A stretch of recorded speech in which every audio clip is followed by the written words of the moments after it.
Guys, I'm Pranvina's son, and today I'll be talking about The Girl with the Pearl Earring by Tracy Chevalier.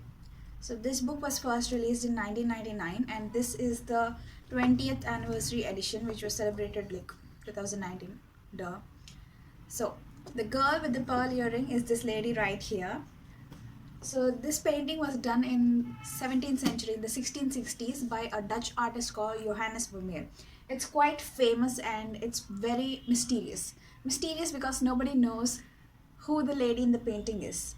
So, this is one of Johannes Vermeer's more mysterious, unique kind of paintings, because usually in his paintings it's all about perspective, the things in the room, background, everything else. But in this painting, it's only about the girl and the pearl earring that she's wearing.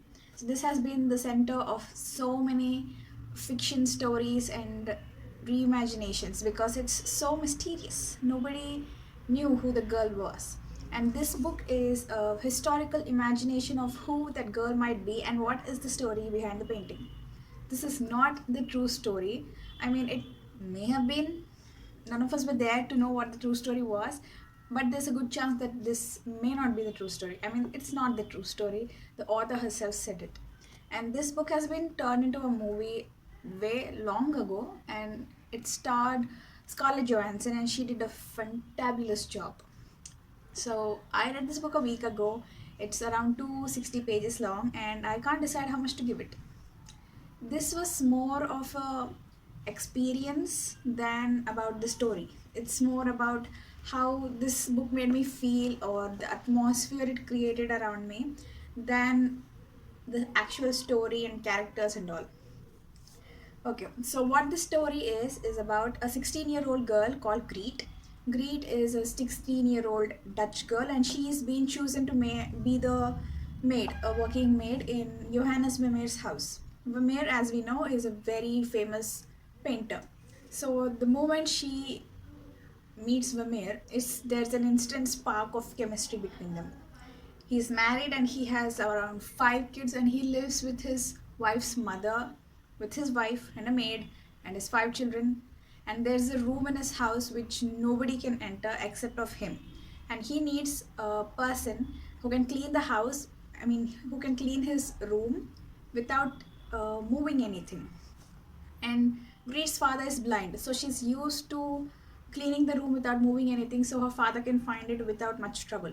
So she's chosen to clean the room, and the chemistry between them increases as the year passes and as the days pass, and slowly she becomes his muse. She is very unique and unlike any other maid or any other woman he's ever met.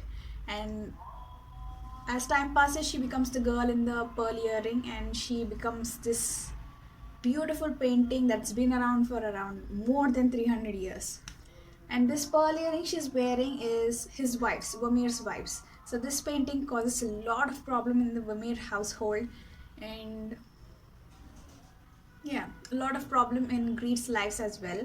But she will do anything for her master, and yeah, that's pretty much the story. I mean, there are no spoilers or there are no plot twists that you can expect. This is just a simple story about how a painting came to be and how a girl named Greet came to be in the painting. It's very, I don't know how this book made me feel. It was very quick. I listened to the audiobook and read the book at the same time. So it took me about 5 hours to finish it, and it was fast.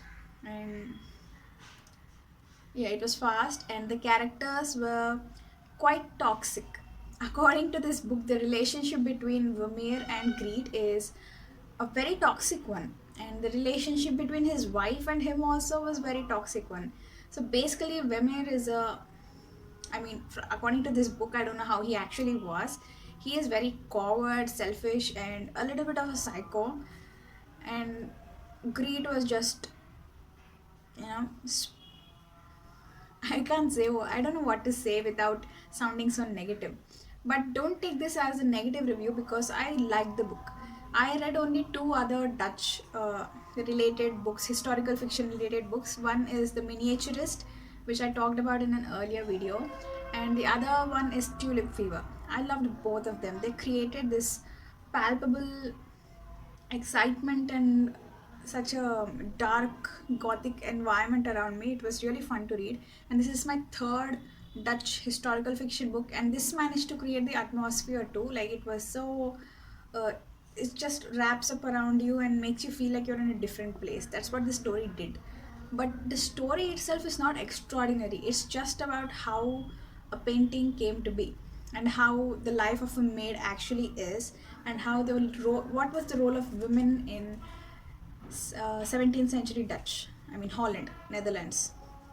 So yeah, if you're a fan of historical retellings or historical fiction, or even if you like art, I think you should give this book a try, because I enjoyed it despite it being so simple. Because the beauty about this book is its simplicity, and the characters, though they were toxic, I felt that they did justice to the time in which they existed.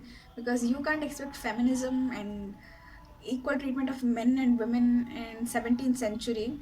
So I think they did justice to the time, and the characters were like, I don't know, the ending didn't leave me so satisfied. Not all books have the well-rounded feeling after finishing the book, and this book didn't have that.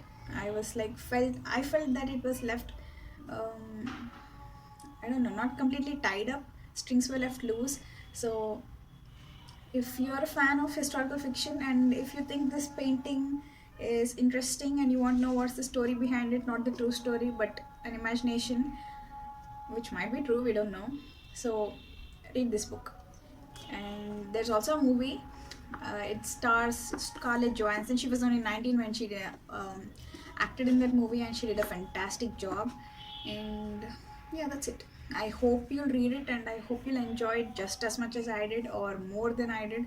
Or if you don't want to read it, just watch the movie. It's a good story. It's a simple story, but it's a good one. And yeah, I hope you like the video. And until next video, goodbye.